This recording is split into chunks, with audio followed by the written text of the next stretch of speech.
So welcome everyone to the 2023 ART Biomarker Update Workshop, where we're focusing on new developing ART biomarkers. We're really pleased to have us with today two experts in the development and the use of ART biomarkers, Dr. Monica Gandhi and Matt Spinelli.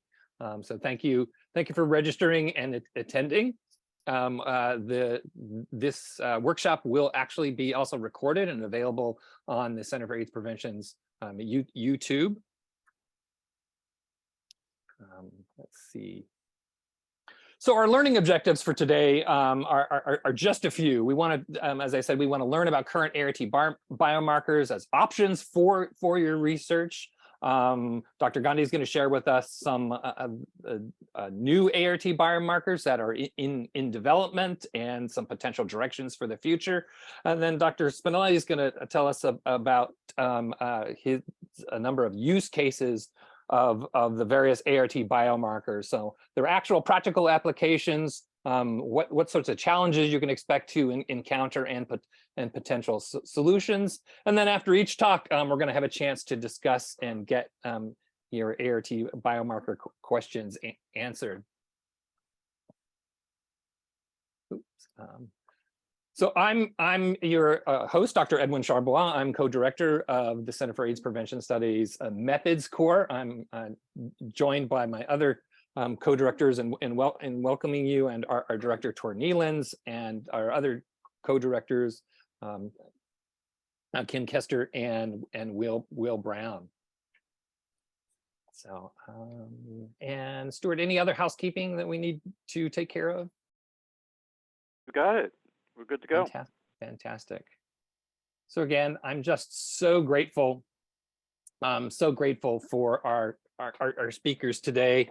Well, let's just dive right in. Our first speaker is Dr. Monica Gandhi, who is somebody I've known for probably more than a decade. Monica is an infectious disease physician and professor of medicine and the associate chief of the Division of HIV ID and Global Medicine at UCSF. She's also director of our very own UCSF CFAR, and also the medical director of the world-renowned Ward 86 HIV Clinic at Zuckerberg San Francisco General Hospital. Monica says her research focus is HIV, women, and adherence, but I think there were very few areas of scientific inquiry around HIV and equity research that she doesn't have expertise in, and we're just so fortunate to have her here. She's also the principal investigator and clinical director of the UCSF Hair Analytic Lab, which is an amazing resource, both internationally, nationally, and locally, and it's going to tell us a lot about what's going on. So once again, Monica, I'm very grateful for you taking your precious time and spending it with us. Well, thank you so much. I'm so happy to be here with my friends at CAPS.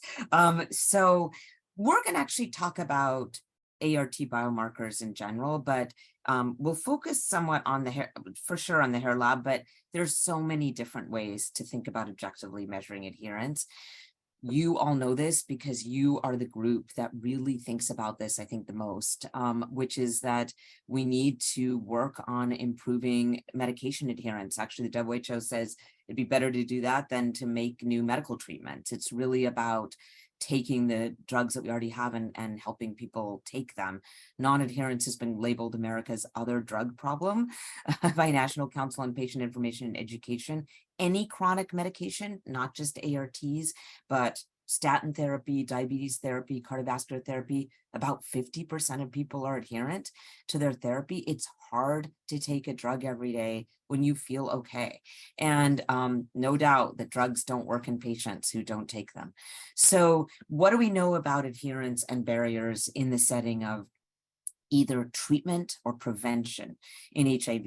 These are two studies that were published last year that I want to bring your attention to, because the top one is a US-based study that looked at pharmacy refill data.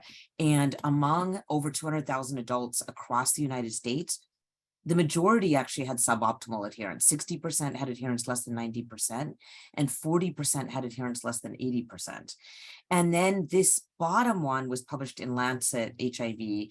And oh, I'm so sorry, I don't have the right one on here, but basically I thought this was a different slide, but I will say that there was a study last year in Lancet HIV that showed there's about a 79% virologic suppression rate worldwide in the first year of therapy, and then 65% after 3 years. And that is the virologic suppression rate across the United States per CDC data. The suppression rates are actually better in Ryan White care clinics, about 82%. That would reflect something like what we see at Ward 86. So ironically, right, low-income clinics have better virologic suppression rates because of the wraparound services. It's why it's so important to have Ryan White care, to have disparity-based services.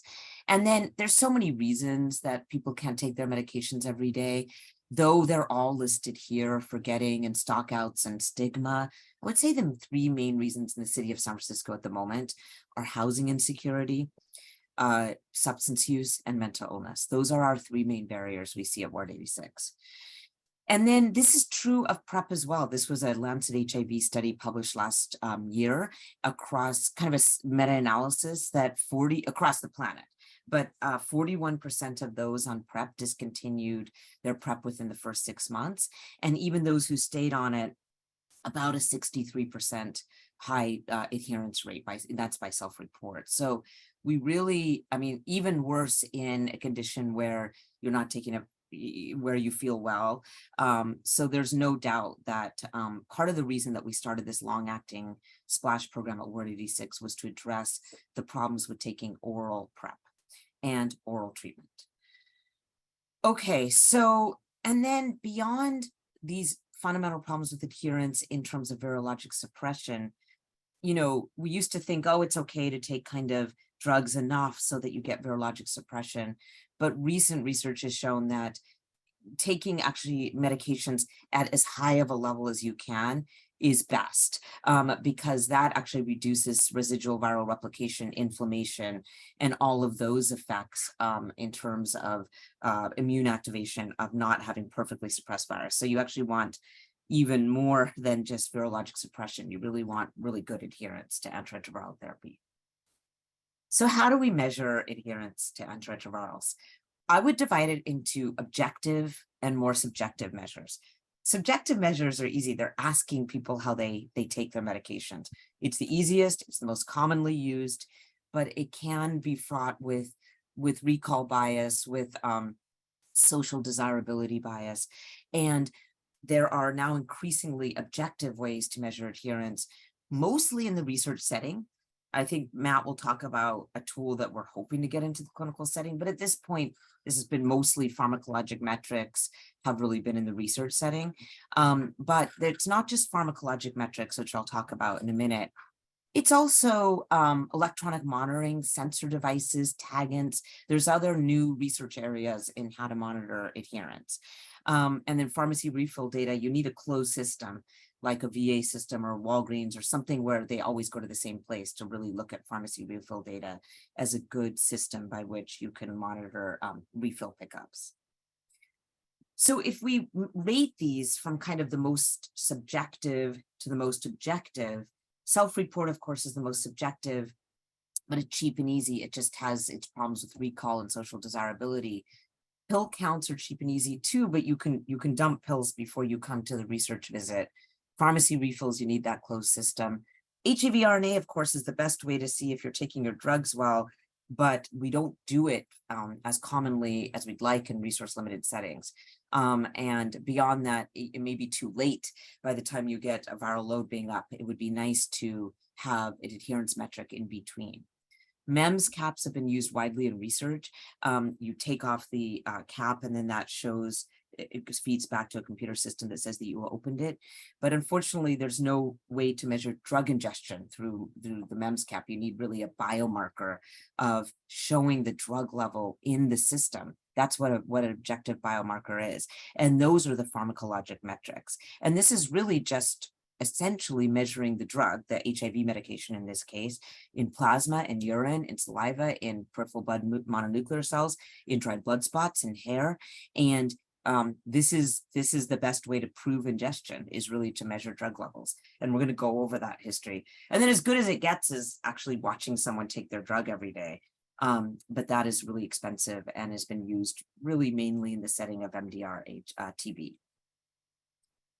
So of all these different systems that we have, let's kind of focus in on the objective biomarkers of ART adherence, but know that in the economics world, at least, what gets measured gets managed. And that's why we want to, that's what really launched this field of objective biomarkers. It was actually the PrEP field. It was the big PrEP trials that made objective biomarkers of adherence really come into focus as a research agenda. Prior to that, we didn't do this very often in HIV. We do measure, for example, drug levels in vancomycin monitoring for like an antibiotic, or sometimes rarely we'll do it in anti-seizure medications. These are clinically used for therapeutic levels. But this idea that you would look at adherence with objective drug levels really came about after these 6 major PrEP trials, because IPREX and MSM and Partners PrEP in heterosexual couples where you know the status of your partner, and TDF2 and Bangkok tenofovir all worked, but FemPrep and Voice didn't show any effective efficacy in high-risk women in Africa of the daily oral TDF-FTC pill for PrEP. And that was shocking, and it was surprising, and it was, why was this happening? And there were a lot of discussion about mucosal pharmacology, but at the end of the day, what it was about adherence. And essentially, since plasma levels were drawn for other reasons in these studies, they could go back in time and measure tenofovir in plasma to see if the drug was being taken. And even though women in FemPrep and Voice reported over 90% self-report that they were taking their medication, the prescribed drug in the active arm, and also even return pill counts that looked like they were taking it, plasma tenofovir detection in the active arm was less than 30% in both Voice and FemPrep. So lots of reasons for this. Women didn't perceive themselves at risk, but it just proved that plasma tenofovir detection was really the metric that helped us explain what happened in FemPrep and Voice. And then this launched, this was in 2011, 2012 that these studies were published, really launched over the next 11 years, lots and lots of studies on objective biomarkers. So if we think about the objective biomarkers of ART use, you can go anywhere from plasma and urine, which are kind of the same. They're looking at short-term use of tenofovir, for example. So this is specifically for tenofovir, that plasma and urine measure maybe say up to 7 days at the most, like kind of 4 to 7 days of use. But PBMCs were used originally in the IPREX trial because peripheral blood mononuclear cells were collected. Those are hard to collect, and you have to process them well. And so this is kind of fallen completely out. Dried blood spots is a very major metric that's used in many studies. And the reason that dried blood spots are important is this is very specific to tenofovir. This isn't true of cabotegravir, dolutegravir, or other drugs, but tenofovir is intracellularly processed and metabolized. Little phosphate groups are added onto it inside the cell. So tenofovir diphosphate levels represent a longer term metric of adherence. And then finally, hair also represents a long-term metric of adherence, which I'll talk about. We got into the PrEP world in 2012, but we had been actually measuring hair levels of antiretrovirals for the prior 10 years in the setting of treatment. So the problem with plasma, there's good and bad. Plasma is that often you're measuring plasma anyway. Many studies store and collect plasma, so you can go back in time and measure, say, tenofovir levels or cabotegravir levels in plasma. And plasma levels of tenofovir were very predictive for efficacy across all the PrEP trials, because everyone went back and measured tenofovir levels in plasma. The cons are that it is a short-term metric of exposure, so your levels can go up and down every day based on when you take your drug or not taking it that day, or even using cocaine that morning and interfering with metabolism. There's lots of reasons why there's intra individual variability within the same individual up and down every day. And there's not a way to, plasma doesn't smooth out those levels like a hair level would. And then also depending on when you took your last dose, if I took it at 8 a.m. yesterday and then I took it at 5 p.m., my level at 8 a.m. the next day is going to be much higher if I took it at 5 p.m.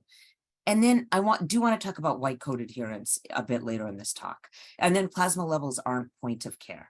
We don't yet have a metric where you can just like get a plasma level and just say yes, no, if there's tenofovir in there. In terms of dried blood spots and PBMCs, I just say PBMCs is out of favor. It's just they're too hard.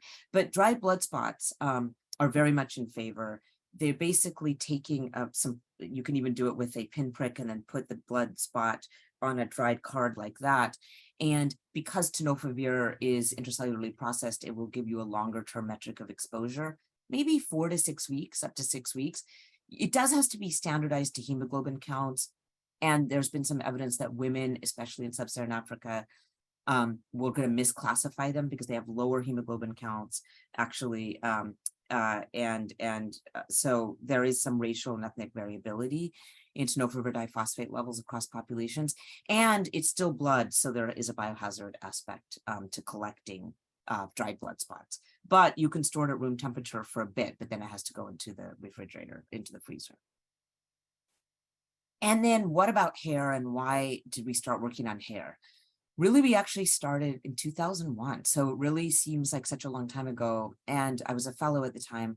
But the reason we started working on hair is because we looked well, number one, a group in France had looked at hair levels of indinavir, very, very old HIV medication, and showed that hair levels of indinavir were associated with virologic success and also resistance. If you didn't take indinavir quite right, either don't take it at all or take it at high levels, but take it in the intermediate phase as measured by hair levels was associated with resistance. So we started working on this, but it really got us into kind of the forensic field and why do people look at hair levels? And then we got into urine levels about 6 years ago. So the reason we got into analyzing antiretroviral levels in hair is to try to smooth out this intra-individual variability and all these plasma levels going up and down. It's really the idea is that you get an average or a cumulative metric of exposure by doing a hair level, because hair drug levels accumulate in hair over time. And where did we even get this kind of analogy? The analogy, at least in clinical medicine, would be a single glucose level in a patient with diabetes measures how they're doing that day. But what's called the hemoglobin A1C is a metric of how people are doing over a longer time period in terms of their glucose control. And so we compare the hair level to a hemoglobin A1C as an analogy to a plasma level to single glucose level. And hair levels, it's just so interesting because when we started working on this, you really got to get into some really deep aspects of the forensics literature and of like Napoleon and Beethoven, because it turns out that for centuries, actually, people have been digging up bodies and trying to figure out how they died by analyzing drug levels in hair. So for example, Napoleon was thought to be poisoned with arsenic on the island of Elba, given that his hair, when they dug him up, had a lot of arsenic in it. Then someone washed his hair and found out that hair oils at the time had really high levels of arsenic in it. And when you washed his hair, he actually wasn't poisoned by arsenic. So that was found out like many years later. Newton and Beethoven both actually had heavy metals in their hair, and was probably one contribution to their death was the accumulation of these really bad heavy metals that they were exposed to. And it's been used in forensic analysis for example, poisons and other things. And then of course has been used in the substance use field, in a punitive way, but to figure out if someone has substances in their hair. And then there is a lot of interest in the setting of environmental contamination, looking at organic chlorine pollutants in hair as a long-term metric. Environmental contaminants like biphenyl in baby bottles had been looked at in baby hair levels.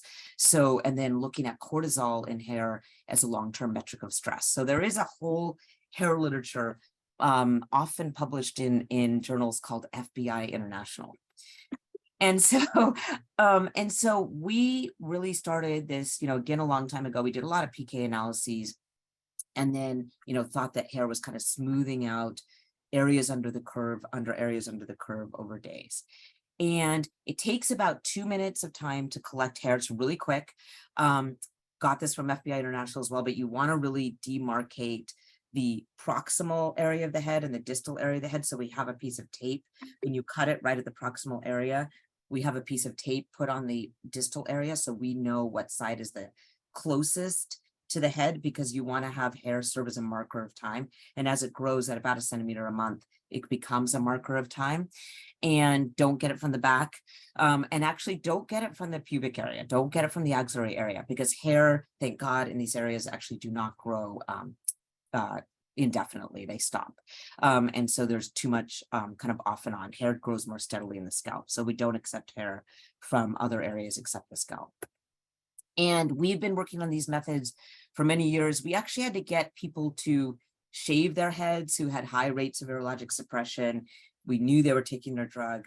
And then we use these shaved heads to use a number of different methods to optimize our hair method. So this organic solvent works for this drug, and this degree of pulverization works for this drug, and this is how you extract. And then we use liquid chromatography tandem mass spec machines, of which we have 4 now in our lab, that really look at the peak, that will identify, say, this is atazanavir, because it's a specific peak based on its molecular weight after we've made it into a liquid form.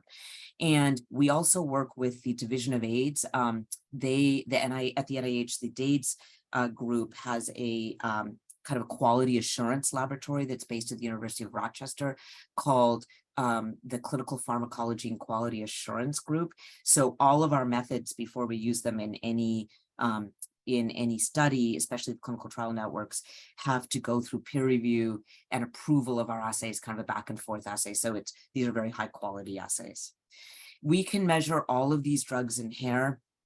A lot of the antiretrovirals, the new ones, or the ones I think that are of note to this audience, would be tenofovir, emtricitabine. We also can measure dapivirine in hair. We can measure cabotegravir in hair. And then a lot of the old antiretrovirals that we used, including the new ones like dolutegravir. And we've done many studies, but in the Weiss study, we really this is probably the most dramatic example to show that even if you adjust for everything else, like self-reported adherence, so many other different factors, hair levels were the strongest predictor of how you do on your medication. Having high hair levels, having the drug in your system, is really the strongest predictive factor in multivariate models of how you do on HIV medication. So this was published quite a long time ago, but we've shown that in multiple settings. And then we really got into the PrEP world in 2011, because that was when the FemPrep and Voice trials started breaking and closing down, and we realized that we needed to do tenofovir levels in hair for PrEP studies. And we have a number of PrEP studies that we've looked at that hair levels of tenofovir are strongly associated with seroconversion, with multiple outcomes. And then because hair serves as a marker of time, we can say, okay, what was your adherence a month ago? That's your 1st centimeter of hair. And then what was it 2 months ago? That's your hair levels of tenofovir between 1 and 2 centimeters. And what was it 6 months ago? And so that can actually give us this kind of segmental analysis, can give us a metric of what failed in the past if you were taking oral ART, and helps unravel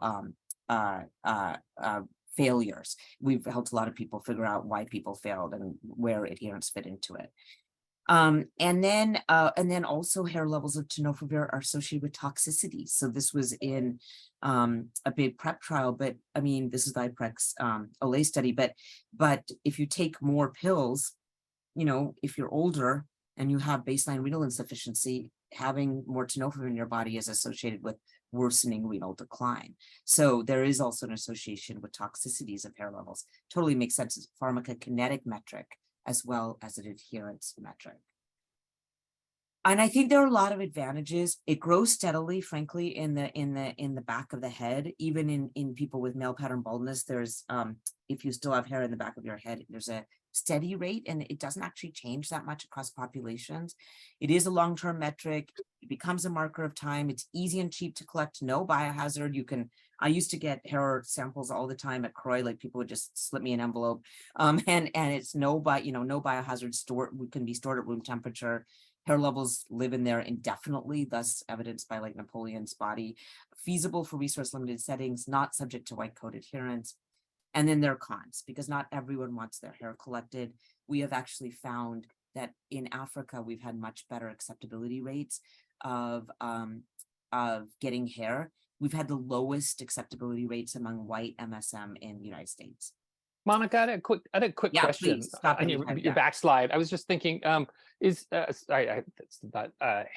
I put it in the chat, but to what degree is hair growth influenced by malnutrition or stress? Has there been any findings around that? Yes, it's really weird because we really looked into that, and not much. Like, in fact, hair keeps on growing. It becomes finer. You know, it's very sad, right? Like, when we think about malnourished children, hair becomes kind of that fine going back to the hair kind of growth that little children have, but it doesn't actually stop growing. And stress, it feels like it does, like anyone who's given birth, it falls out. Feels like, yeah, but it's still, there's enough that it still grows, and it grows relatively steadily. So that's an aspect that we really looked into in terms of malnutrition and stress, but there is this still kind of persistent growth. Great, thank you. That's reassuring.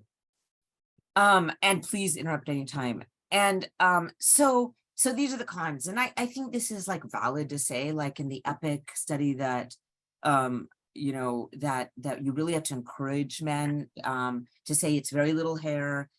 You know, there's not a disruption of styles, but you have to do, like, the field staff has to buy into hair collection to get it to really work. And I think the SURGE study to me is like, and other studies leading up to SURGE were the main idea, like, that Edwin was involved in, but like the field staff bought into it. And so that really helped participants, and we had really high rates of acceptability of collecting hair in Edwin's and Diane's studies. Tor had an acceptability question. Yes, please.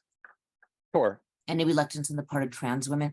Yeah, Sophia-san, there was a study that Jay Sibulis was also involved in, that trans women were more reluctant.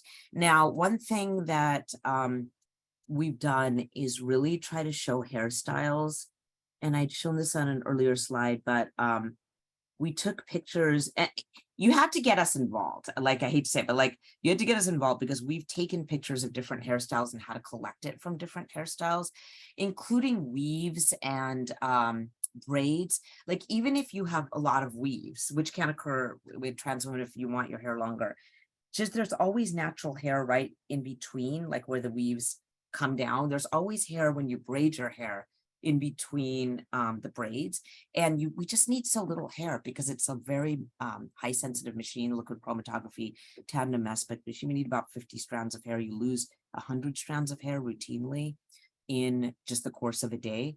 So it's more, if we get involved, we can help women by showing, transgender women by showing them different hairstyles and how we collect hair and how it's not disruptive, including even short cropped hair like my patient here. But again, you have to kind of get us, it takes work. I would say it takes work to try to show people the different hairstyles and take the time to do it. And that's what can really reduce acceptability if you don't want to, if the field staff or the study doesn't want to get into the work. Great, thank you. Okay, and then about 7-8 years ago, we got into urine. And this is actually based on Diane Helber once saying to me, hair is great, but come on, like, you need a point of care metric. And I really thought about that. I thought that was really wise. And a point of care metric, you need an antibody-based test. You can't do liquid chromatography. No one, even if you have a desktop machine, it's just going to take a while to process. To really be point of care, you want yes, no. You want it to look like the Binax test for rapid antigen screening for COVID. You want it to look like a pregnancy test. And that means you need an antibody directed against the molecule that you're trying to detect quickly. And to get an antibody is a lot of work. And unfortunately, it involves, and I mean unfortunately because I've never worked with companies before and it's been not totally easy. It means working with companies. We're not equipped in academia, unfortunately, to really create antibodies or to at scale produce these kind of tests, these kind of lateral flow assay tests. So we had to work with a company. We started with Alere. It was called Alere, and it used to do urine tox screens for methamphetamine and heroin and other drugs. And then it actually got bought out by Abbott. So now our partner is Abbott. And we looked at, and the reason we wanted a point of care assay, recognizing that urine is short-term, is a short-term metric, is that at least in the PrEP trials, that short-term metric was the most strongly predictive of how people did across all the PrEP trials. And then a couple of studies, this was a study done out of the University of Colorado that showed that that actually looking at a short-term metric, which is FTC triphosphate, because it's a short-term metric of adherence, emtricitabine, and tenofovir diphosphate, which is a long-term metric, even if patients knew that you were going to collect their dried blood spots, FTC triphosphate and tenofovir diphosphate correlated highly, meaning people didn't seem to be increasing their adherence prior to the visit.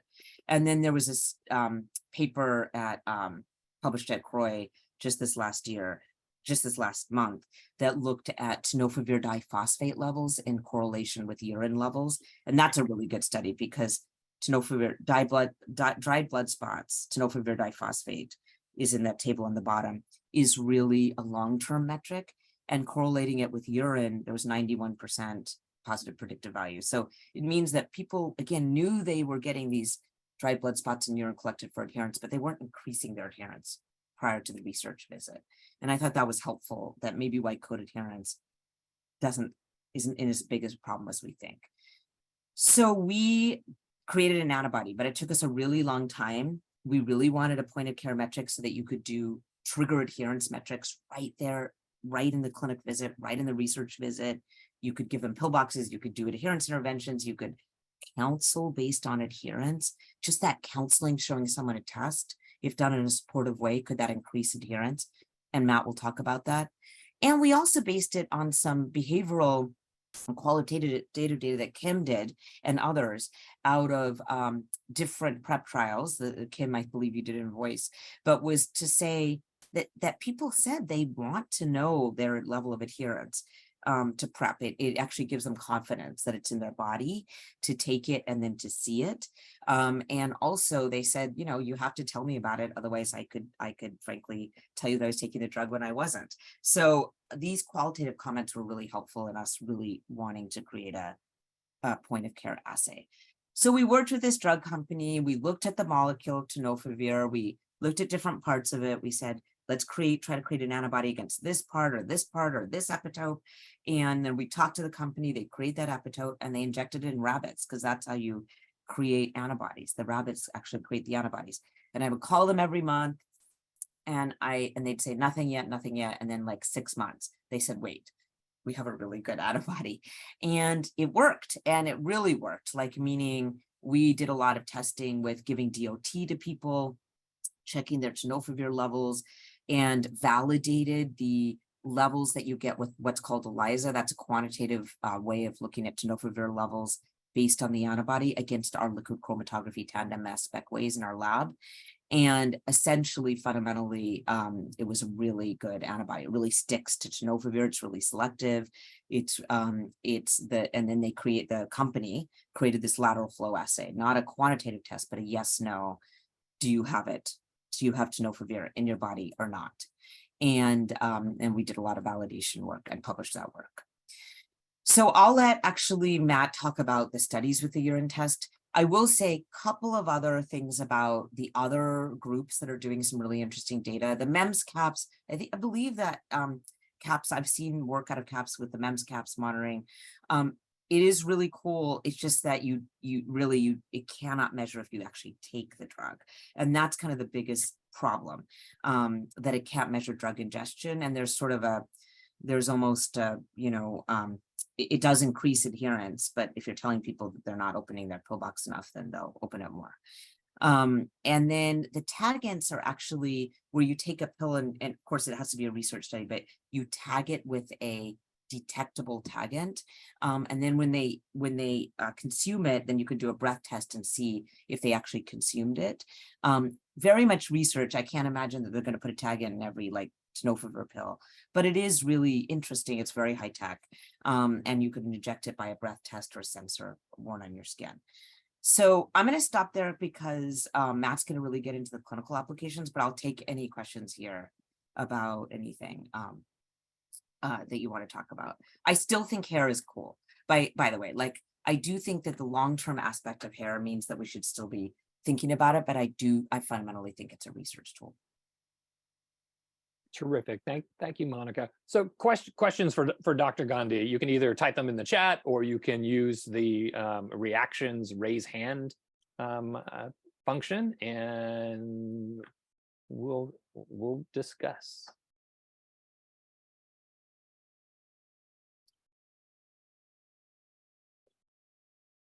Okay. Paria. Hi, Monica. Hi. Thank you so much. This is such a great reminder of all the amazing things that you're doing. I just was wondering, well, two things. One is that regarding the weave, I think one of the things that folks had told us in some of the projects are weaves that get glued to hair. And I think those were the ones where people weren't able to take hair in between, because it's like there's no in between. There's no in between because it's completely covering their scalp. So I think that was one of the biggest problems with the weaves is specifically for, that's as far as I understood it. That makes sense. I mean, we have a lot of people with weaves that aren't the whole head, but if it's the whole head, it's like, yeah, it's like a wig that's glued on. You can't get it. Yeah. My question is that we had talked about this a while ago, and I don't know if any research was done, but there was, the notion of combining hair measures with urine to like having one being more of a short-term, adherence outcome and one more of a persistence, long-term outcome. And I was just wondering if anything has been done around that.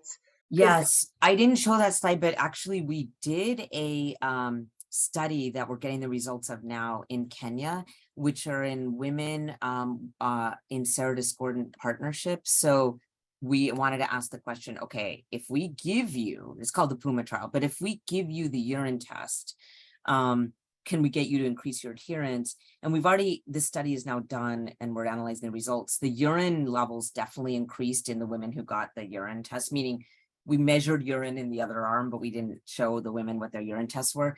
And women absolutely increased their urine levels like over time if they were being shown their urine test that had it. And then we collected hair as the longer term metric of adherence. And that's going to be really telling if they increase their long-term adherence. And we're analyzing the hair in our lab now. So we'll see. I'll tell you in 3 months. Monica, did I understand that you actually gave them the lateral flow urine test kits and sent them home with them? No, did it in the clinic and then showed them the results. Okay, now, so sending them home is supervised feedback. Yeah, I think sending them home is a really interesting question, and Matt's going to do that in a study. Like, yeah, because as an own tool, or is if it's reported versus not reported, because there's that kind of supervision, supervision and communication channel. If you do it and you have to take a picture or self-report your resuls. Yeah, I mean, if you do it at home, you'd almost want them like to do it on a video DOT and have them go back and give their urine and then show it to you. And yes, they can get their friend to do it in their house, but like that's kind of convoluted. Right. Yeah. Well, we're doing that with Judy's study too, where people are taking photos of their the little home test and texting it in. Good. I think it's convoluted. I mean, the photo thing is different than video though. Like photo, you could take a test, the same test, and like show it. I don't know. I think video is like good. Video. You have to investigate the metadata, et cetera. But if it's actually part of a conversation, yes, part of the clinical relationship, I think it does add strength in that setting. Yeah, and eventually we do want this in the clinical setting. Like we want to push the lateral flow assay for a CLIA certification. Great. Well, Monica, I had another question. We're going to launch a poll right now, but before we go on a break, I had another question. In HIV, we're dealing with a lot of syndemics, and substance use, is a complicating factor. So I've been receiving a lot of questions and interest around like, well, what are the other options out there for research point of care, easy to use biomarkers, like, oh, are there any multiplex things that, a multiplex lateral flow? What sorts of things are out there, and what sorts of things are you thinking about incorporating in your own analytical lab? We want the multiplex for substances, and that's what we're planning on doing in this new grant that I think we got a good score. But the organic solvents are sometimes different from what you use to get the different antiretrovirals. So we can group some of them, but not all of them. Like I think we can do tenofovir and dolutegravir in the same assay. Definitely can do tenofovir and FTC in the same assay, but not always. So we haven't gotten a good we got a good multiplex for anti-TB drugs. We did that for an MDR HIV TB grant we had, and substances for sure. But I don't know if we can do it in a major multiplex way for all antiretrovirals. Dr. Nealance, you have a question. Yeah, thank you, Monica. This is terrific, and I really appreciated your comprehensive slide showing the pros and cons. I think that's really helpful because when I work with investigators, we often get a lot of questions about the pros and cons. So I think we'll be referring back to this slide again and again and again. But I was curious, and I hope Padia doesn't mind me asking this question, but I'm very interested in your thoughts on the pros and cons of artificial intelligence-based directly observed therapy. I know Padia is studying one of those tools, but just how those might fit in the picture. And I'm going to let Matt or Padia. I don't know. That's really interesting. I know nothing about AI. I don't know. We can talk later too, but I was going to ask you that question as well. I don't know. I need to look into it. I'm really technologically impaired. So I'll just never use ChatGPT. I just know I won't. I don't get it. I was peripherally involved in one with AI Cure and through Susan Buckbinder's group, and it was awful. Didn't work at all for us. I think the technology has to be improved. The participants got really annoyed because it kept flagging their dosing. So you have to stand in front of the camera and take the pill. And at least their technology was not good enough, but clearly the stuff will get better and better over time. And personally, it seems like it'd be a little bit weird to be feeling myself taking my pill every day, but for a study, I could see it working. I don't know if it would be the primetime thing for clinical care, but. In the chat, Leonard has a question, and I think you addressed this somewhat in terms of differential hair growth. He says, Leonard says, apart from the scalp, do hair samples from other locations show similar results if you had to collect it? No, because I just think it's proof that God exists, that our hair in our axillary and pubic area does not grow steadily forever. I just think, thank God. So it actually doesn't. It's in different phases of growth, like anagen phase, telogen phase, and it grows and then stops and grows and stops. So, and then there's a lot of contamination from sweat and urine. So hair in the pubic and axillary regions do not show the same levels. They're higher because you stop growing and then it just accumulates. So no, we can't use that, and we don't use that. Great. If someone's bald, that is absolutely a contraindication from collecting hair. Eyebrows? No, same reason. Thank God eyebrows don't keep on growing, except in some people. I don't know. Their spouses might disagree. It's like you need to do something with your Einstein eyebrows. Great. Well, thank you very much. So everybody, a round of applause for Dr. Gandhi. Thank you so much. We're gonna take a short 10-minute break, and then we'll return to our use cases. Go stand up, stretch, hydrate yourself, take care of your psychosocial and biologic needs, and then we'll return to hear about Matt and some actual in the field use cases, where it works, where it doesn't work, and some of the really terrific findings that we've been able to use and uncover using some of these really innovative biomarkers. So we'll come back right around the hour. So thank you everyone. present a terrific scientist, physician, and friend, Dr. Matt Spinelli. Matt's an assistant professor of medicine. He's an HIV ID trained physician. He's also got a lot of training in implementation science methods, and he uses these approaches to support prep work, ART adherence, PrEP persistence, and research, and in care. Matt also leads projects on the intersection of HIV and COVID, and he is the co-director of the Implementation Science short course and the individual level intervention design course at UCSF in EpiBiostat. So we're really pleased to have you today, Matt, to help us understand some of the actual uses of these adherence biomarkers, their challenges, their successes, and some of your opinions on what we need moving forward. So Matt, thank you and welcome. Great. Thanks so much for having me. Get my slides up here.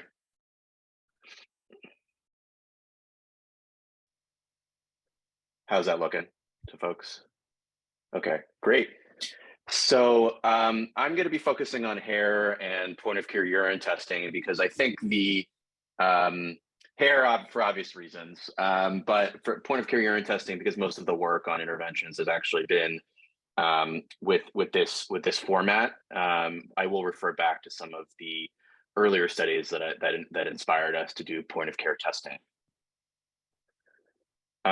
So there are some innovative uses of hair that I want to cover first. Some interesting use cases, not in the context of clinical care, but helping us to unravel really challenging clinical scenarios, in particular PrEP seroconversions.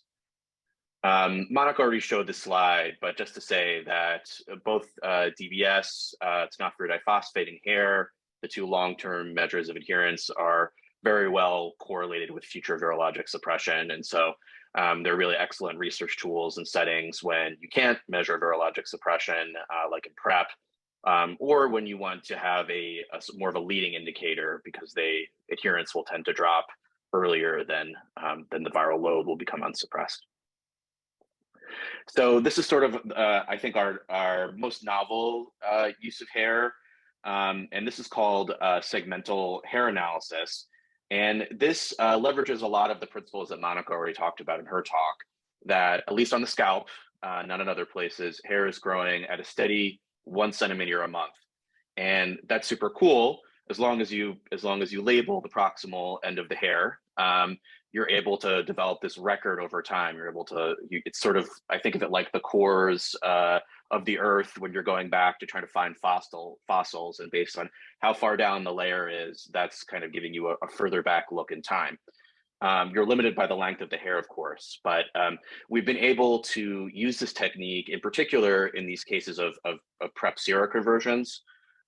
Oral PrEP, now we're moving into a newer era, but oral PrEP is incredibly resilient with adequate adherence. So these cases are extremely rare. We're in, for Truvada, the cases of failure are about 6, depending on how you count them, that have been published in the literature and have good adherence data supporting that adherence was high enough to what should have prevented an HIV transmission. So we have 3 publications using segmental hair analysis. So 3 of these 6 cases, and this, so tenofovir, TFV diphosphate and dried blood spots will only give you a look back of about 4 to 6 weeks. And in these cases of PrEP seroconversion, the real world is messy. Folks don't come in for their HIV tests immediately, or most PrEP programs are doing HIV tests every 3 months. So that look back period of DBS is generally not long enough for us to totally sort out what's going on. So this is I think is an interesting case that Monica and I got to work on from the Houston Department of Health. I think it was, or Dallas. Okay, now it was a 44-year-old man. He started daily Truvada PrEP in 2017 after a negative antigen antibody test. Everything started per protocol. He reported good adherence to PrEP. He came in pretty reliably for his HIV tests. They were negative quarterly, and the last negative test was in April of 2019. He primarily engaged in sort of condomless sex, but also had encounters where he was receptive without a condom. In June 2019, he developed symptoms of acute HIV, fever, sore throat, swollen lymph nodes. An HIV RNA level that was sent from this visit returned 2 weeks later at about 3 million. So that's also quite consistent with the case of acute HIV. We tend to see these super high viral loads that then go down. After the result returned, his PrEP was stopped. So unfortunately, there was a bit of delay, and was started on BIC-TAF FTC as his antiretroviral therapy regimen. A genotype returned with some resistance mutations, including 2 mutations, the M184V and the K70N, which would have compromised completely the emtricitabine in his regimen and partially the tenofovir in his regimen. And he also had some transmitted NNRTI mutations, so sort of giving a little bit of data that's helpful. So I think, what are the possibilities here? It's possible he overstated his PrEP adherence and he seroconverted due to suboptimal adherence. There's also cases where suboptimal adherence plus STI, a concurrent STI, rectal STI, seems to have played or potentially has played a role. What we see is when we take PrEP in the setting of acute HIV infection, folks will accumulate resistance mutations over time to the regimen. So it's very difficult to sort out what is transmitted resistance versus what is acquired resistance after someone became HIV infected, particularly if you're not immediate, like things tend to be in the real world. Most viral loads take 2 weeks to come back, including here. And the other possibility, exposed to a resistant HIV virus that would have compromised the efficacy of PrEP. So these cases are important because they're rare, and when more resistant viruses are being transmitted, it also gets health departments worried because PrEP is such a cornerstone of our approach to ending the HIV epidemic. So this is from a paper we published in CID 2 years ago now.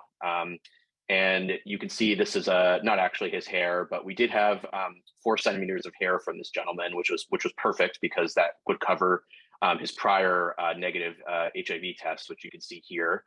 And what we found is, while his adherence was not perfect, it was quite good at the time when we would have expected he would have seroconverted. Assuming this was his acute HIV, he was at that time taking 7 doses a week and had been ramping up his adherence over time.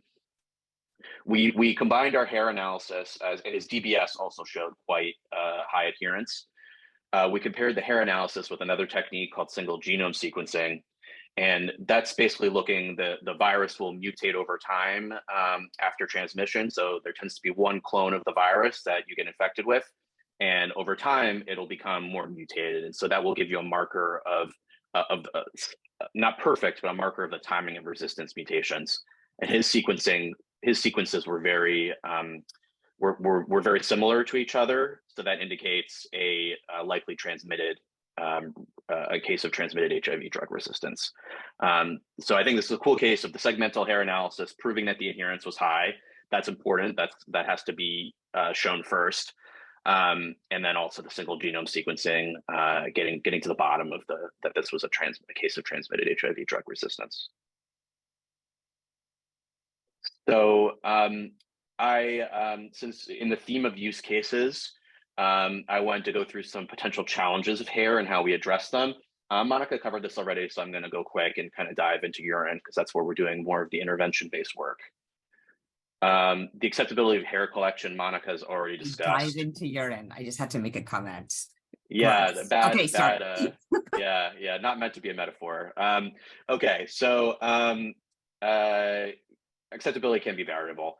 Monica already discussed some strategies, but I think I had a little bit more detail here, so I chose to keep this in. I removed some slides quickly after Monica's talk. So really getting the field staff buy-in, that in our experience has been the most important factor, has worked well in the search study. They have to really believe in it, otherwise they won't do it, because it's like an extra procedure that they don't normally do every time. And so if there's a possibility of opting out, that may sort of influence how you present this additional procedure to a participant. Working with key opinion leaders can be helpful in certain contexts and communities.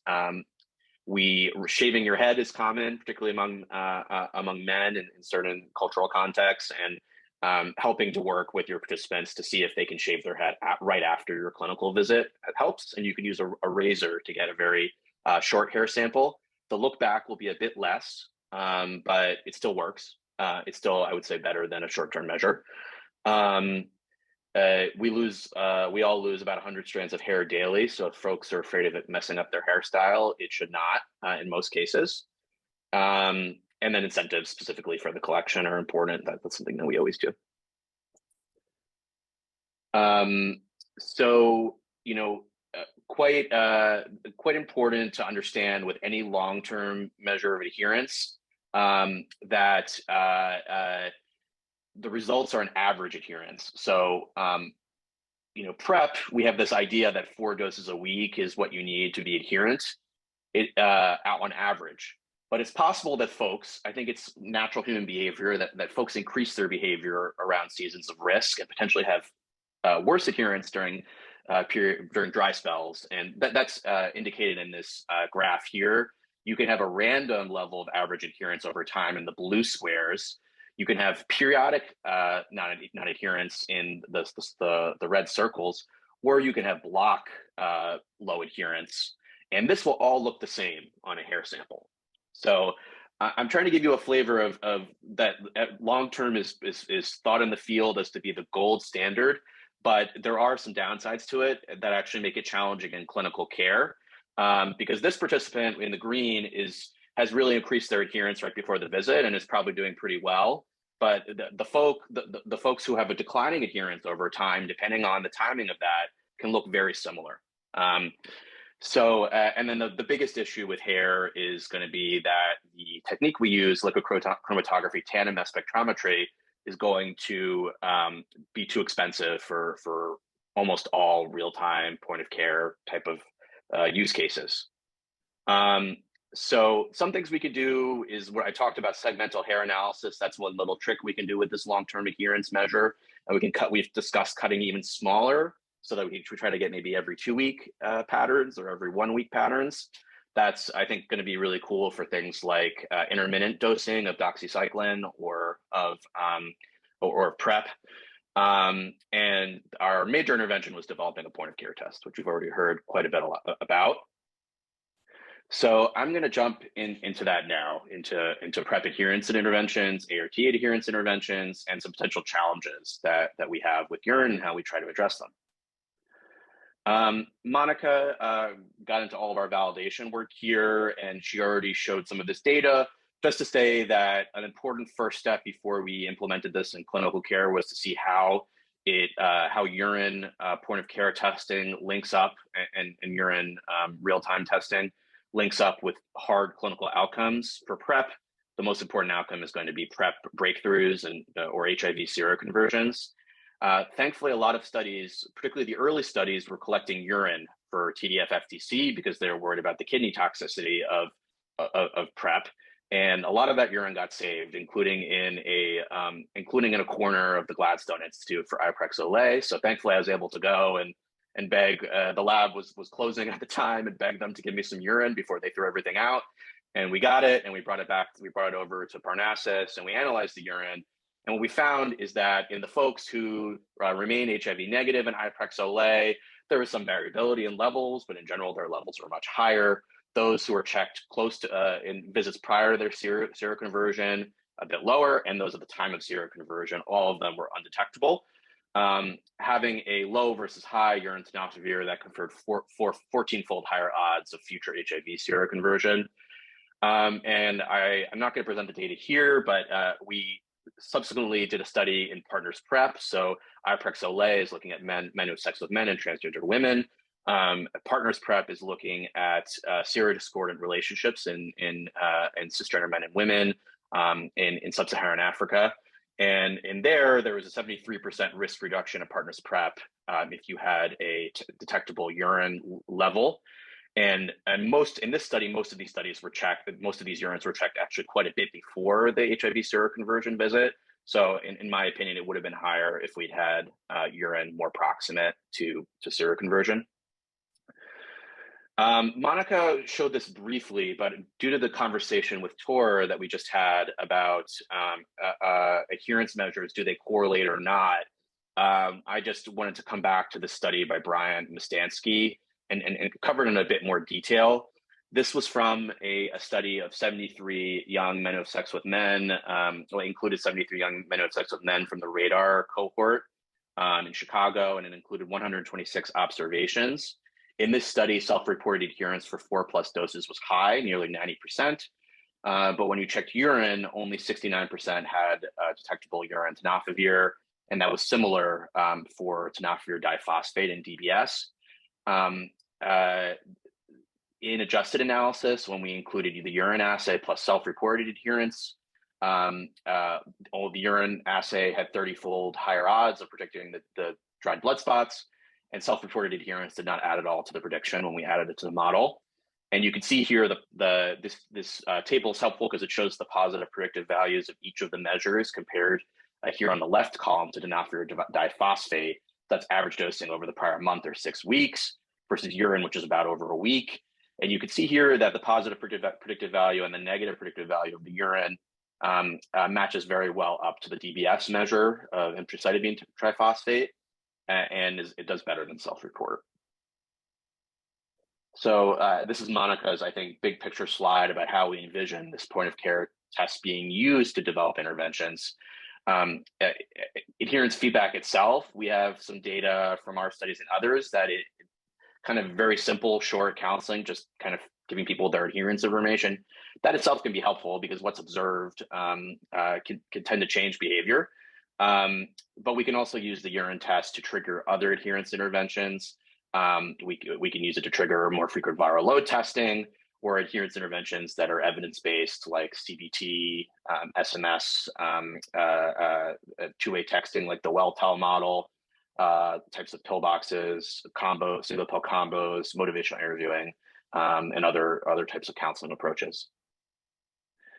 So the rationale for why we think this urine point of care test is so crucial for PrEP is, and why we got into this field to begin with, into this area of point of care testing to begin with, is in PrEP we don't have a viral load. So the viral load is its strength, the HIV viral load, its strength is that it's a marker of both adherence and also the outcome of adherence, the outcome that's correlated with mortality for people living with HIV. HIV seroconversion in PrEP is so rare that it's an inconvenient outcome for studies, but it's also clearly too late if you're going to use that in clinical care. So we need tools that are point of care, that are real time, to target our interventions towards populations who need the most support. Some key populations that we know are struggling with adherence: young men who have sex with men, youth in general, young women not in serious discordant relationships, people who inject drugs or use drugs, and in some studies, transgender women have had lower adherence. This is most of the field of drug level feedback before the urine test came along. Sorry that the resolution is coming out not so great for this. So in HPTN 082, sorry, let me move this banner, it's blocking my thing. This was a study that was using dry blood slot drug concentrations. I'd say it's the largest study from Connie Kellum and colleagues that was trying to increase adherence and was using SMS to deliver the adherence information. This was focused on women in non-serious discordant relationships, the population that kind of famously had these two big negative PrEP studies because of poor adherence. The problem with DBS is that the samples had to be shipped, and the shipping added delays. The running a lab, running samples through a spectrometry machine takes time.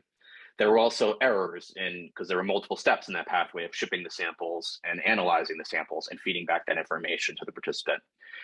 This was a counseling approach they developed in that study. They got feedback from their participants that using the Wi-Fi signal analogy was kind of helpful for them. Because it was DBS, they were able to give three choices: the 4 or more doses per week, the 1 to 3 doses, or nothing at all. Subsequently, their qual data suggested that the 3 choices were a bit confusing for women. They didn't know how to handle the intermediate category. The one study to date, prior to us, that has shown an effective intervention was PATH PrEP, which was done in Los Angeles among men who have sex with men and transgender women. In this case, they triggered a adherence feedback intervention that was based on the counseling approach used in a lot of the PrEP studies, integrated next step counseling. And they used plasma levels of tenofovir to trigger their counseling. So some delays were inherent to that because plasma levels, there's no point of care test. It still has to be done in a spectrometry lab. In this case, it was done in Los Angeles, so the shipping delays were less. So it took about 2 weeks for the turnaround. It did improve adherence in this study, at least in a pre-post analysis. But the most of the feedback from participants was that the lack of real-time information, even if it was a week or 2 weeks back, it's just hard to remember what you did 2 weeks ago. I can't remember what I ate 2 weeks ago. So, how could I remember, it's hard to remember what my pill taking was like unless you're super consistent. The last, I think, major study that did drug level feedback was with the dapivirine ring. What they did in that study was they had women return their rings after usage, and they measured the amount of concentration that was left in the ring. So that was kind of an interesting approach. It had some issues. There's a lot of variability in how, if the rings got wet, they would leach drug without even being worn. And same issues with the delays being less relevant to participants. So now that we have this point of care test, I'm going to talk about 2 PrEP projects from our group. First, I'm going to talk about my project, which does not have prelim data yet, but I think it's an interesting approach. So I wanted to share it with you and get some feedback. And then I'm going to talk about Monica's study, which is a PrEP study in Thika, Kenya. And that has some interesting preliminary results that I'm going to present on Monica's behalf. Thank you, Monica, for letting me present them. So to develop this adherence intervention for young MSM, we recruited 100 young MSM from the Magnet Clinic in San Francisco and the Castro, and we have surveys and urine analysis for them and a beginning feedback on our proposed counseling approach. We've also interviewed 30 PrEP users and 20 providers. And the feedback was consistent with the qualitative literature on this, which I think is becoming increasingly large, that pretty obvious, but you can't make it a punitive counseling approach or it's gonna screw everything up. Folks don't like the idea of being big brothered. They don't like the idea of being scolded in general. That's generally a bad approach as a physician. I try to get away from that. So you definitely need to meet people where they're at and be supportive and be non-paternalistic in this approach. That paternalistic approach is not going to work with this. An interesting feedback I got from participants in my study was that user-controlled options were particularly of interest. They like the idea of checking themselves, even checking their partners to confirm that they're actually taking I've heard stories on Grindr of folks showing photos of the pill bottle. Well, this is like kind of the more effective version of that. And then idea of checking when you're using substances, when you're going to go to a big party like Folsom. And then clearly there are huge structural factors that are upstream from adherence challenges, and interventions have to at least be aware of them and respond to them. So mental health, substance use, and the challenges of navigating a primary partnership, I think, is kind of those have been the big themes that have come out. We certainly, I think it's not surprising to folks that depression and substance use are impact adherence, but a lot of folks discontinue their PrEP, and in the context of primary partnership, a lot of our counseling approaches, including those endorsed by the CDC, have endorsed this seasons of risk model. And the problem is that people are good at predicting when they are not going to have sex, but are pretty poor at predicting when they will have sex. Then primary partnerships are not always mutually monogamous, and so those are the main issues with those approaches. This was an IMB model that I developed with Rue Amico for my intervention, specific to young MSM's adherence challenges. This is a population that in particular really needs help with the routine setting, kind of the basics of adherence that I think those of us who've had to take a medication, some of us are still pretty poor at it anyway, but you sort of learn certain tricks for yourself. You put the pill bottle in your next to your toothbrush, you take it at the same time every day. You need to develop these habits, even in the setting of important contextual factors. How do you handle traveling? You know, do you have a travel case for your pills? And the contextual factors are huge, and I already discussed them. The other one to mention is PrEP-related stigma. My approach and my intervention is going to broadly use motivational interviewing principles. I initially went with that approach because of the familiarity of most providers with motivational interviewing. We're all taught in medical school about it. We're taught about the stages of change. We are taught, maybe not perfectly, to use it with smoking and with other substance use, particularly through I feel like SBIRT, the brief intervention, screening and brief intervention approach for substance use has had a lot of uptake recently among primary care training. So I thought that was a good model for how we would do this. You're gonna show people their test. You're gonna assess their motivation to change their adherence using something like a readiness ruler. And you want to restate what motivates the adherence in an open-ended fashion, and you want to create a joint follow-up plan. So that gets into some action planning approaches. This is a study flyer from COVID. So there's a pink mask. The intervention is going to recruit 60 young MSM. We've elected to do this now online. They're going to be randomized 2-to-1 to the intervention. We chose to switch to online due to the feedback that folks really wanted a user-controlled option. So maybe the clinic wasn't that important after all. And because of just absolutely crushing delays in recruitment that have occurred during my K during COVID, please give me a no-cost extension at NIH. It's going to be a 2-session counseling that will be delivered online. I'm working with some psychology postdocs at the University of Miami through someone you probably know, Adam Carrico, who moved over there.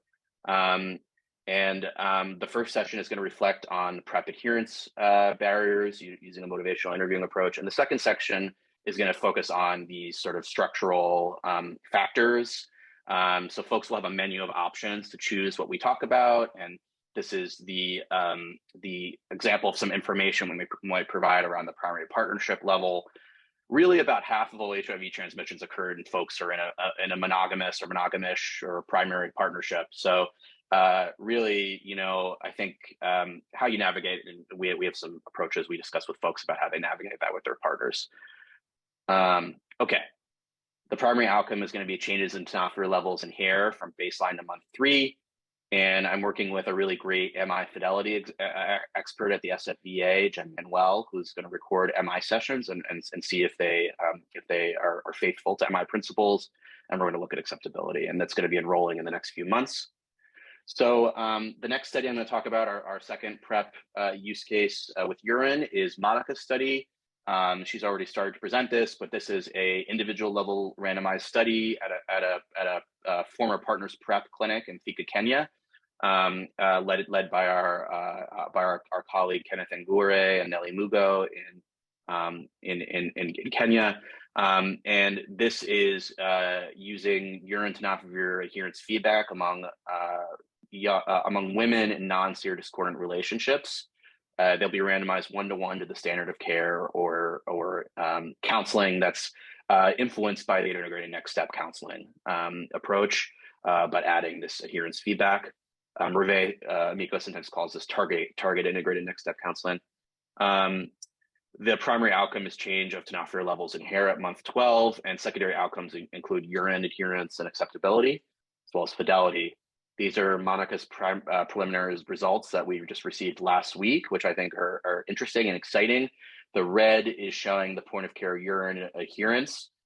Interestingly, they tend to, there's somewhat of an uptick, but they mostly managed to maintain their adherence over time versus the control group, which had declining adherence over time. And this is a story that we've seen in a variety of cohorts that folks' adherence wanes over time for PrEP. 20 interviews have been completed. This was presented by our colleague Ngure at Croy.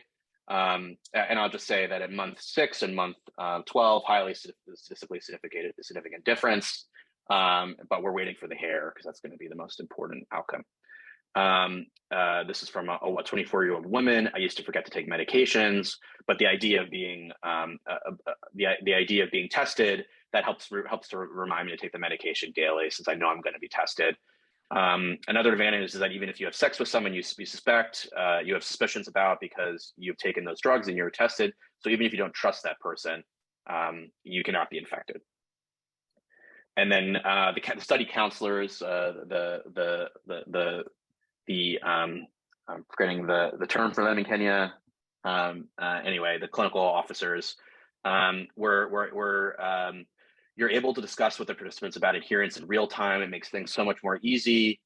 They're more honest about it. And they'll tell you things like, I haven't taken my drugs because I didn't think I was at risk. That really allows you to engage with that sort of thinking. During the introduction of this kit, it was a bit challenging, but after understanding the principle and how it works, it was easy to interpret the result. Yeah, so those are our prep, our 2 prep adherence interventions, Monica, with some promising data, and my study in the US, hopefully starting very soon. And we'll have some time to discuss them. I'm going to turn to ART adherence interventions now. So why should we care about ART adherence in the era of viral loads? Isn't the viral load better? It's correlated with mortality. It captures both adherence and efficacy of the antiretroviral therapy. Well, we had the old dogma that viral suppression is equivalent to perfect ART adherence. But actually, with the newest drugs, the second generation integrase inhibitors, viral suppression is merely indicating good adherence, sometimes quite poor adherence. I have to say, I've witnessed some of my patients who managed to suppress their viral load with 2 doses a week. So the drugs are really good. And our dogma in a lot of our studies, we put like 95% or whatever as our adherence, self-reported adherence cutoff, but it's really not actually correlated with the behavior very much anymore. So these are some great slides from Jose Castillo-Mencia. So the advantages of this big adherence gap is that it allows missed doses without penalty, it aligns with the real life needs, and it supports the goals of U equals U and 90-90-90. I mean, obviously it's great that the drugs work really well. The disadvantages are that we don't really know if cumulative suboptimal adherence increases the risk of virologic failure over time. We're getting increasing data from the group at the University of Colorado that that's likely true. Drug resistance, I think, is the next area that we need to prove that that suboptimal adherence, in spite suppression, what role that has in drug resistance. It de-emphasizes the focus on adherence. And there's unclear clinical consequences and public health implications, particularly I think when people's adherence worsens over time. Jose's group has been really excellent at showing that actually there are consequences to being virologically suppressed but having imperfect adherence. Even in those who are virologically suppressed, those who have imperfect adherence have more inflammation in their immune cells and in their bodies. So their inflammatory markers are several inflammatory markers, including CRP, interferon gamma, IL-2, IL-6, TNF-alpha, and IL-10 are higher in folks who have imperfect adherence, even though they're virologically suppressed. So this is a schema that Monica principally came up with. And this is, I think, a helpful 2x2 table about how we'll use adherence measures in combination with viral load. So when folks have high adherence and are virologically suppressed, right on, that's great. Expect positive feedback, keep doing what you're doing. That itself could be helpful to get that additional positive feedback. Folks who are low in adherence and viremic, there's an adherence challenge that we need to identify the barrier. It's unlikely that resistance is occurring. Those who are viremic but have high adherence, this is a real setup for resistance, particularly depending on the regimen, which is something I'll talk about in a second. So we would perform a genotype for these folks. And these folks who are suppressed but have low adherence, I think are the most interesting, obviously, and they're the folks who have an impending problem. We want to counsel them and try to help them improve their adherence. And one piece of data, this is intuitive to me as an HIV clinician, but there's this phenomenon of post-treatment control that occurs with folks who stop their ART. People can go a pretty long time before their viral load increases after they stop their ART, sometimes years. So that's a rarity, but having tools that kind of catch non-adherence a little bit earlier than 2 years after they stop taking their drugs, they would ideally be good. This is now getting at this 2x2 table here. And so in this context, we have folks who are on efavirenz-based regimens in Uganda. And this is a context of very infrequent viral load monitoring and basically no access to resistance testing. This unfortunately is the standard of a lot of care that's delivered in most of the world, in most people living with HIV, I should say. The issue is that efavirenz is kind of a crap drug when it comes to avoiding resistance being developed. And so that's a problem, to have no monitoring and have a drug that fails super easily. So in this context, among 135 folks with virologic failure, there was, I'm losing what the prevalence of resistance. It was very high, and 50% of those without resistance had detectable urine, while 70% of those with resistance had detectable urine. I think this is shown better in the graph on the right here. You can see the folks who the folks who don't have drug resistance and have detectable viral loads, they all had adherence challenges, essentially, and most of them did not have detectable urine, while the folks that are virologically suppressed and the folks that have major resistance, they look very similar because they're adherent, their drugs just don't work. And this is a helpful modeling exercise she did with how the prevalence of HIV drug resistance impacts how you would interpret the urine test. So in folks with have a high prevalence of drug resistance, basically the situation with countries that have still not transitioned from efavirenz-based ART to newer dolutegravir-based regimens, the prevalence of resistance is super high in those who have high viral loads, as high as 90%. And in that setting, the positive predictive value of the urine test is quite incredible for resistance. Now, in settings where the prevalence of resistance is lower, as low as 10%, and I would say for the dolutegravir-based regimens, it's even lower than that, at least right now, it becomes a great test with a very high negative predictive value. So, basically, in the TLD era, this is an adherence test, and in the prior era, it was a great test for detecting resistance. So this is now, we are having more and more studies now in the TLD era. This is a study from our colleagues in South Africa. The specificity, so fitting with that last table, the specificity is super high for virologic suppression, 94%. Its sensitivity for resistance is not perfect. It's 65%. The positive predictive value and negative predictive value, though, were quite good for resistance, and the urine POC test predicts virologic suppression on the standard of care in which resistance is uncommon.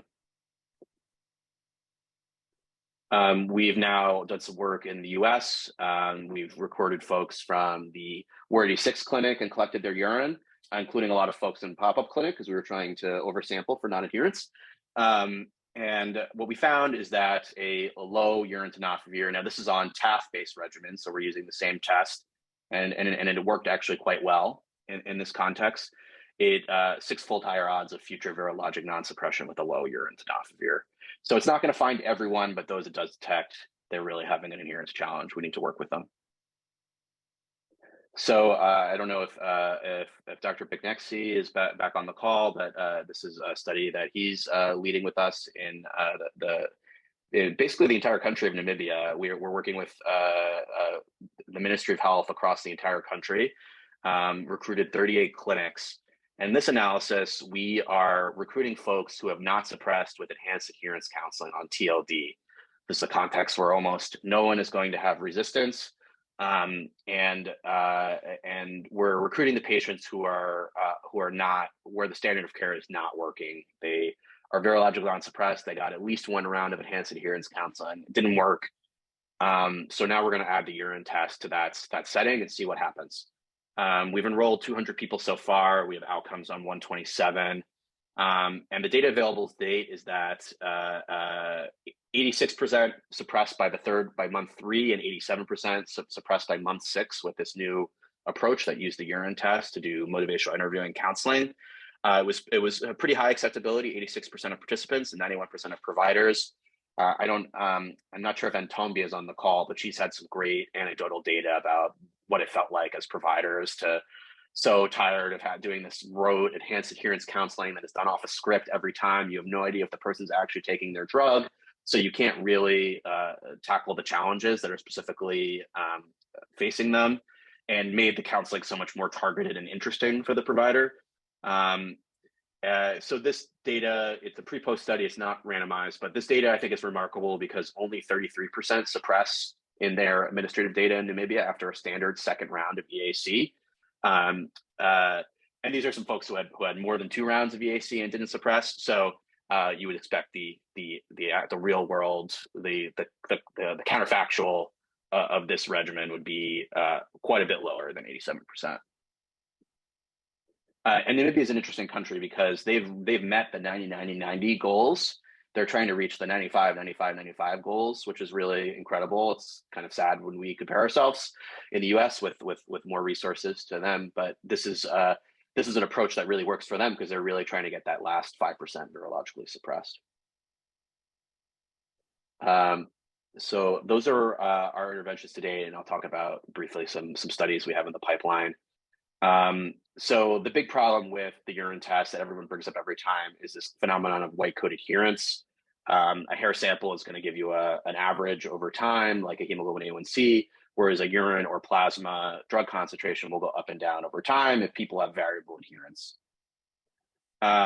And so this is another way of showing this from an old study in 2008 that looked at Kaletra, lopinavir, ritonavir levels, and found a phenotype of folks who would stop their adherence and then restart and look a lot like someone who had good adherence. And that's sort of where this concern was coined from this work with Kaletra. So this was quite common in the study, and we could talk about certain contexts where it might be more common or not. In the PrEP studies, interestingly, where there was less of a focus on drug level measurement, it was kind of an afterthought. We did not see this at all in IPREX, Voice, or the PrEP demo. We had both.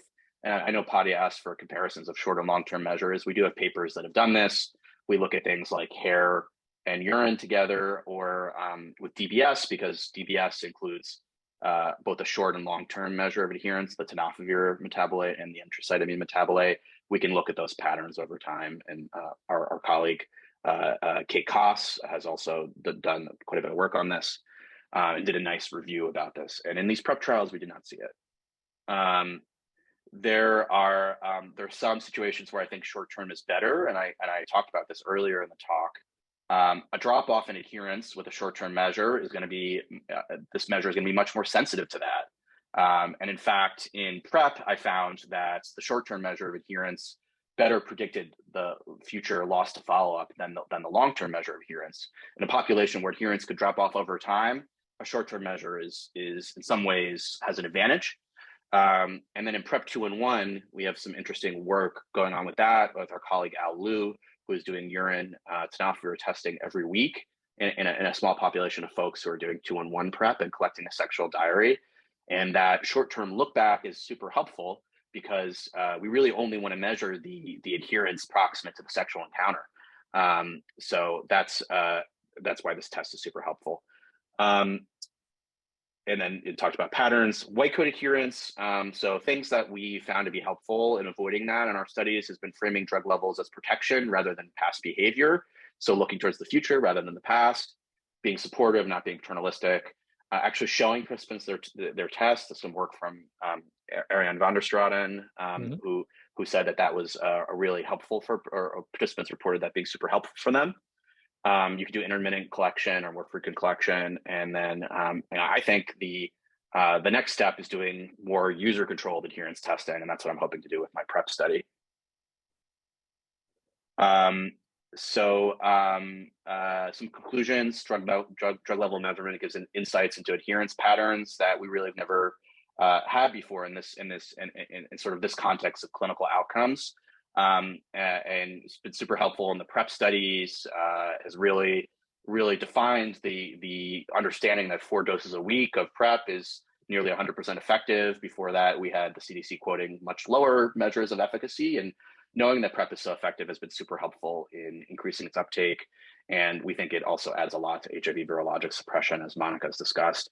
Point of care testing, real-time testing is a super exciting tool, and it's going to help us do more effective adherence interventions, particularly because of its low cost and simplicity to implement in folks that don't have, in areas that don't have access to viral loads, at least frequently.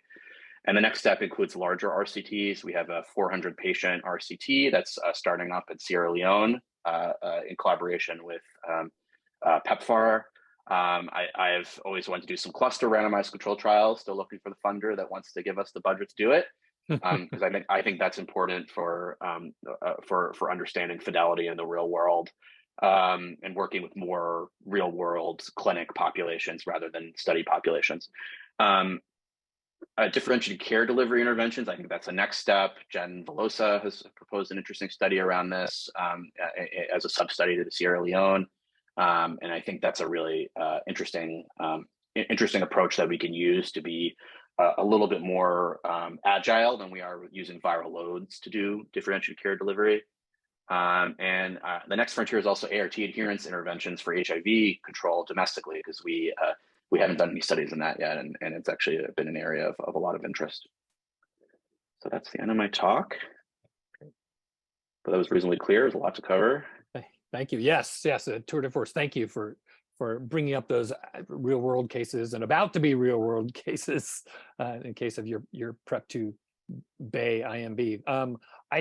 You said you wanted some feedback on your study. One thing I was really pleased to see some of the earlier stuff the user controlled options, and for your Prep 2 Bay, the IMB model thing. I was thinking there's this book by James Clear called Atomic Habits, and I included a link in the chat, that having your interventionists like familiar with kind of the science behind how people adopt habits and things like habit stacking and reinforcing. I think it's a really great.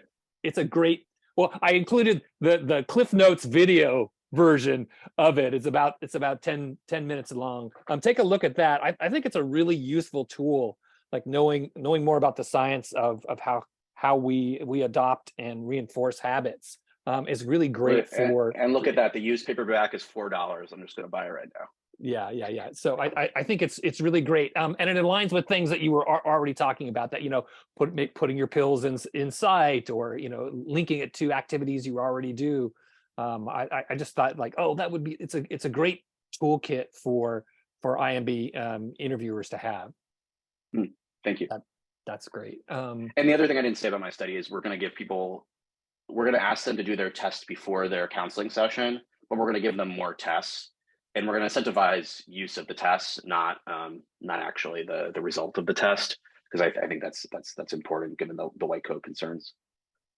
Yeah, and for the sub-Saharan Africa trials and stuff, I think there's something cognitively that goes on when you're showing somebody a test result, because there's always this fear that comes out in qualitative interviewing of being perceived as a bad patient, and et cetera. And so, how I'm being treated is because, your conceptualization of me. By bringing in the test result and showing them and say, okay, I'm not necessarily responding to you with my concept of who you are. You've externalized what you're talking about to the thing in your hand. So I think there's something that's going on there that's worth thinking and maybe trying to tease out in some things. I think as clinicians, we intuitively trust a lab result, or at least if we know that our lab is good. But from a patient's perspective, that doesn't, the trust is more complex, and I think seeing a physical manifestation. But I also think that qualitative data from patients and providers have not shown that this, feels like you're monitoring them in a judgmental way, but more that this is a tool. It gets in your body, and a lot of the qualitative comments were like, "I'm happy that if I take this, I can see it in my body." It didn't feel judgmental. Yeah, in our Vivek and Moses and mine, the rapid viral load test, it was the positive reinforcing, the immediacy of positive reinforcing that you were doing well. It's like, oh, this looks great. So that positive reinforcement element was definitely a strong theme that came out. So I think I agree with you, Mona. That's terrific. Questions from people. We've got from Uni a question. Go ahead.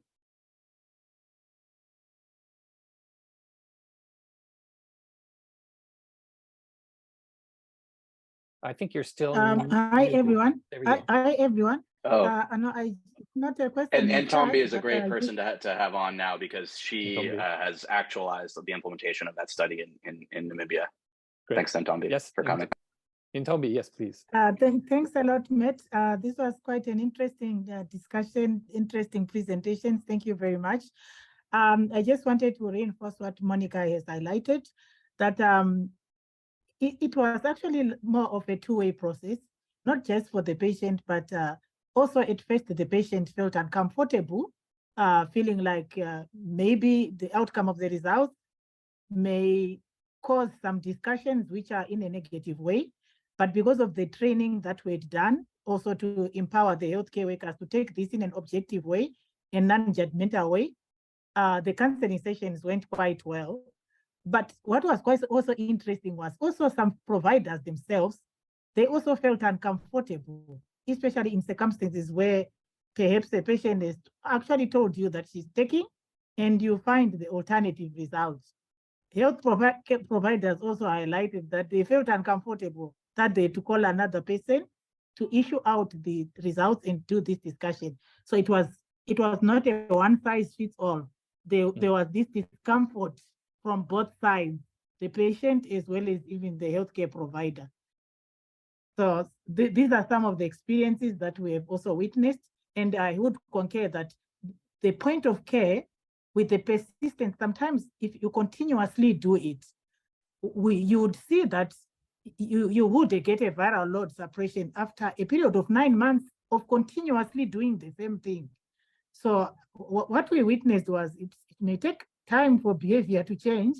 It may be erratic. It can change 1 month. The following month, the person goes backwards. So it was quite interesting from the point of view from the field. Thank you.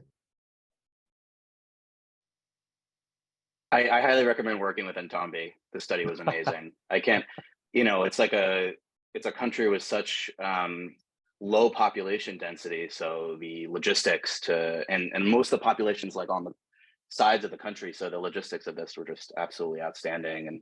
And most of the folks who had viral suppression challenges are in the north of the country on the border, super far from the capital.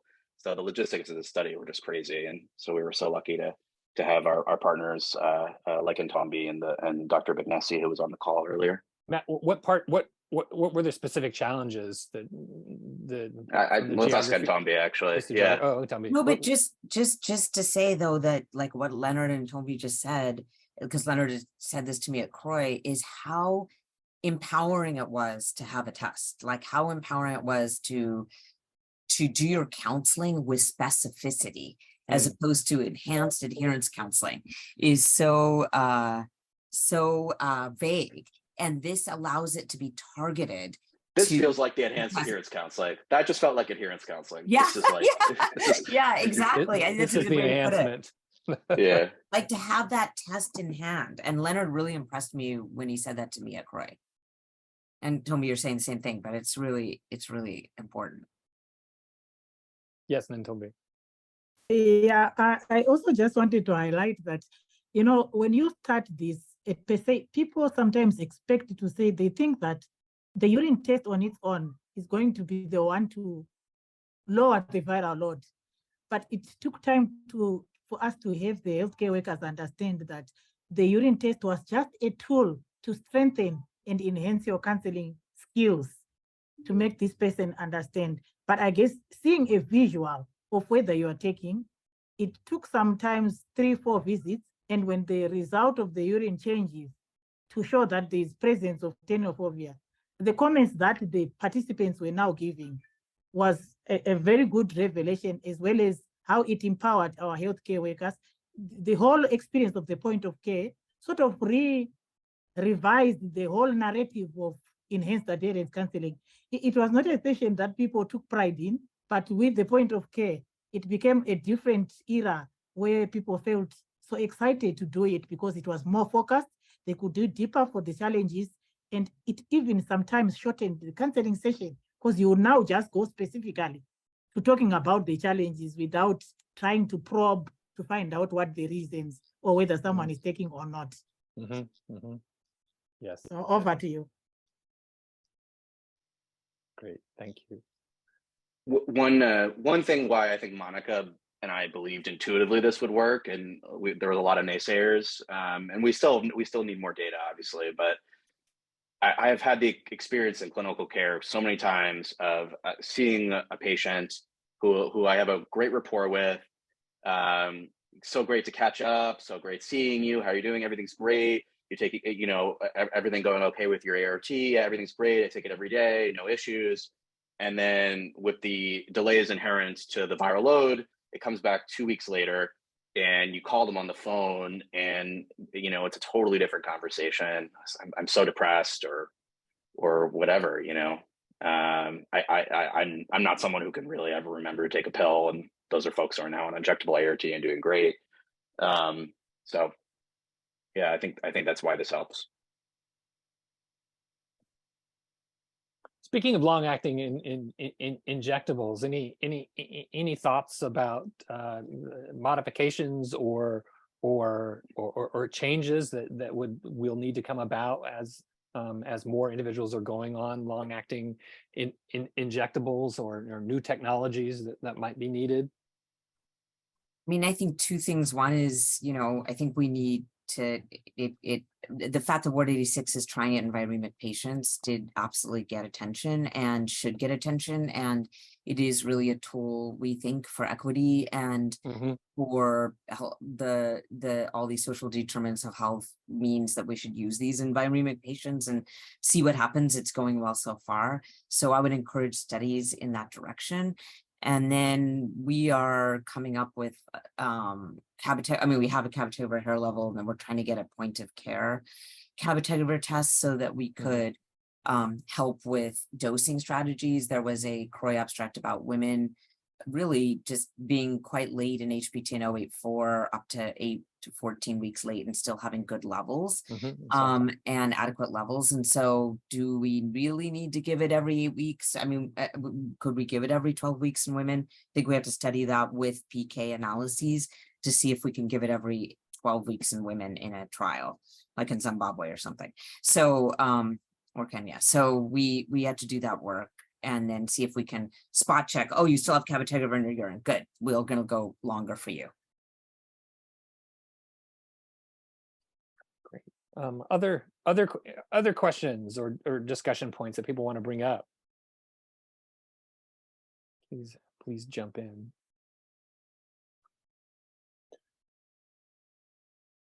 So, Monica, what are you most excited about coming up, you know, out of the hair lab? Like what's got your attention, you're most hopeful for? I mean, the long acting for sure, because I want to see if we can do metrics that enables us to like extend the duration between doses if we can, or shorten it if we have to.